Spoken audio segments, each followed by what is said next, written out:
Aujourd'hui, les frères de Saint-Jean en sortie communautaire, on est à la Bénisson-Dieu.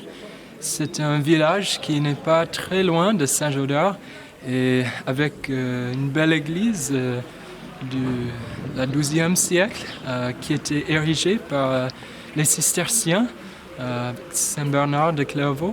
Et voilà, parfois nous avons besoin de sortir un peu de notre milieu un peu monastique. Qu'est-ce que ça veut dire ? Eh bien, c'est que les frères étant étudiants, ils sont toujours sur leurs livres, ils sont penchés et un peu tendus. Alors donc de temps en temps, on fait une sortie communautaire qui est l'occasion pour les frères de marcher, de prendre l'air, de voir autre chose. Et ici, nous avons eu la très grande joie de rencontrer toutes ces familles de l'éco-village de la Bénisson-Dieu.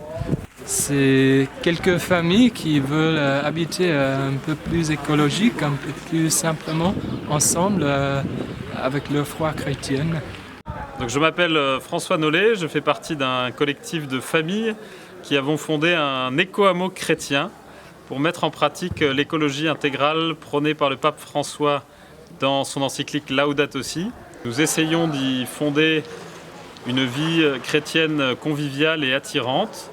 Et nous avons différents projets. Nous souhaitons ouvrir un centre d'accueil pour personnes en difficulté. Nous avons ouvert une école et nous souhaitons également développer l'art du chant grégorien des premiers siècles qui résonne parfaitement sous les voûtes de l'abbatiale de la Bénisson-Dieu qui date du XIIe siècle.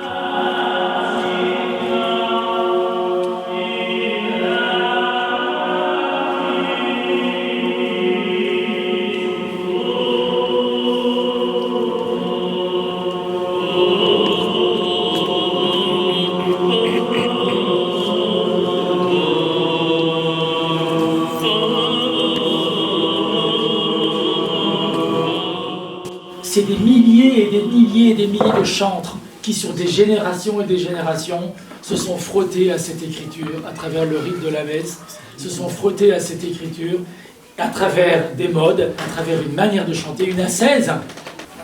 Donc c'est tout cet effort, et je pense que cette pédagogie-là, elle est vraiment pédagogie de l'Église. Ça, c'est vraiment le grégorien qui me l'a appris, j'en suis convaincu. Et après, bien sûr, le déjeuner.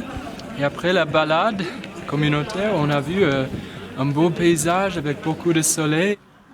Ces genres de sorties me touchent parce que durant ces sorties, ça nous permet de nous connaître, d'abord de connaître les frères.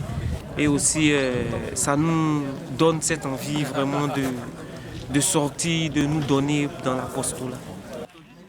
On est très content d'être ensemble et d'incarner un peu cette vie de la Trinité qui nous anime dans la fraternité.